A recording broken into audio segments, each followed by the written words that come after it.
جو آج قرارداد یہاں ساتھیوں کے طرف سے پیش ہوا ہے، سب سے پہلے وہ ساتھیوں کا میں شکریہ ادا بھی کرنا چاہتا ہوں، اور بہت سے ساتھیوں نے حقیقت بیان کیا ہے کہ شہید نواب محمد اکبر خان بگٹی، ان کا جو سوچ تھا وہ ہمیشہ بلوچستان کے لیے حق اور انصاف کی بات کرتے تھے۔ وہ ساحل، وسائل اور بلوچی روایت، ننگ اور ناموس کی بات کرتے تھے، لیکن بدقسمتی یہ ہے کہ جو واقعات ہونا تھا وہ ایک پری پلانڈ ایک منصوبہ بنایا گیا تھا کہ جتنے جو نواب اور سردار ہیں بلوچستان کے، چند جو حق اور حقوق، بلوچستان کے حق اور حقوق کے بارے میں بات کرتے ہیں، ان کو ہٹایا کیسے جائے۔ ابھی خاص کر میں ڈیرہ بگٹی اور سوئی کی بات کروں گا کہ وہاں کے حقیقت کیا تھے، یہ معاملات کیسے ہوئے، ہم لوگوں کے خاندان کے اوپر کس طریقے کا ایک وقت گزرا، اور آج تک بلوچستان کے اندر جو واقعات ہوتے جا رہے ہیں، اگر آپ دیکھیں حیات بلوچ کا، کہ اس کے رزلٹ کی وجہ سے آج بیچارے ناجائز لوگوں کے خون بہائے جا رہے ہیں یا بہائے گئے ہیں، غلطی سے بہائے گئے ہیں۔ لیکن میں شروعات کرتا ہوں کہ سب سے پہلے ہمیں یہ بتایا جائے کہ ہم لوگوں کی غلطی کیا ہے،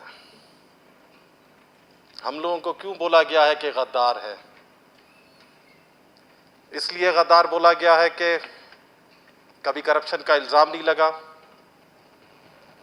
اس لیے غدار بولا گیا ہے کہ اپنے حق کی بات کی۔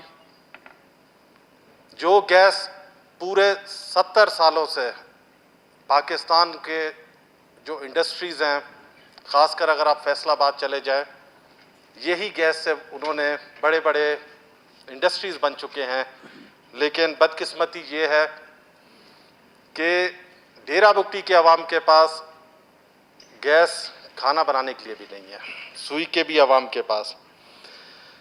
جو میرا سوچ اور سمجھ ہے کہ یہ کمپنیوں نے، یہ جو ملٹی نیشنل کارپوریشنز ہیں، یہ اتنے مضبوط بن چکے ہیں کہ انہوں نے ہی ہمارے اوپر یہ حالات پیدا کیے ہیں۔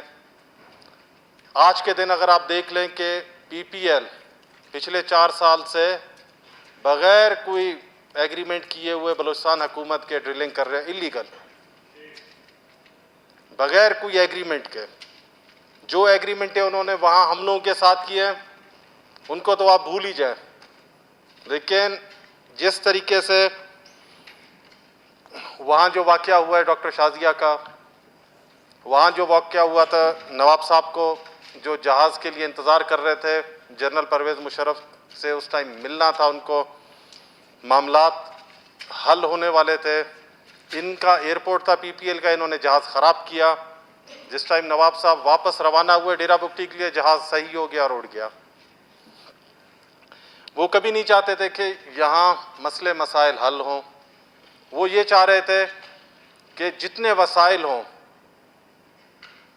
ان کے اوپر ہم لوگ کمپنیز قبضہ کر کر مفت میں نکالتے ہوئے جائیں، اور یہ الزامات ہمارے اوپر لگے، ہمارے خاندان کے اوپر، کہ نواب بگٹی روائلٹی لیتے تھے۔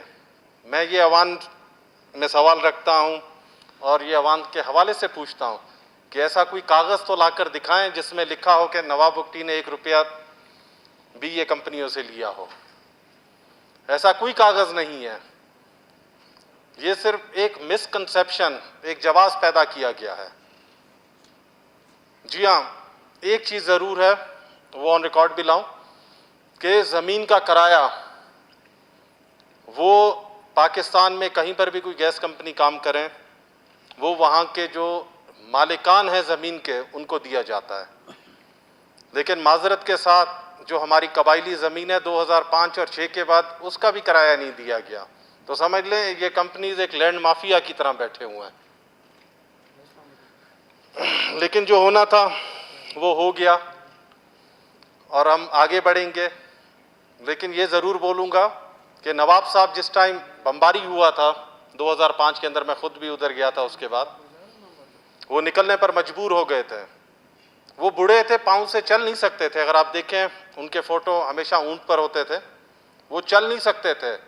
انہوں نے ہمیشہ پاکستان کے حق کے لیے بات کیا. وہ بھاگے نہیں جیسے آج ہمارے جنرل ریٹائر پرویز مشرف صاحب بیماری کے بہانے میں باہر بھاگ گئے. وہ کبھی میرے دادا بھاگے نہیں. انہوں نے بولا جینا مرنا یہ ملک کے ساتھ ہے. آج یہاں ایوان میں جتنے لوگ بیٹھے ہیں, بلوچستان میں جتنے لوگ ہیں, یہ پاکستان کے ساتھ میری دادا کے وجہ سے تھے, ہیں. ان کے ووٹ تھے. جتنے ہمارے سردار قبائلی یہاں سردار نواب تھے, انہوں نے ووٹ دے کر پاکستان کے ساتھ شمولیت کیا تھا. آج جو سی پیک جس کے اوپر بڑے دعوے کرتے ہیں, بولتے ہیں جی بلوچستان کو ہمیں بڑا شیئر مل رہا ہے. معذرت کے ساتھ ٹرینیں اور بس سروس تو کہیں اور ہے, ہم لوگوں کے پاس تو کچھ بھی نہیں ہے. وہ بھی میرے دادا مرحوم نے سلطان قابوس سے لے کر بلوچستان کا حصہ بنایا تھا. اگر یہ ہماری غداری ہے تو ہم مانتے ہیں بلوچستان اور پاکستان کے لیے ہم نے یہ قربانیاں دی.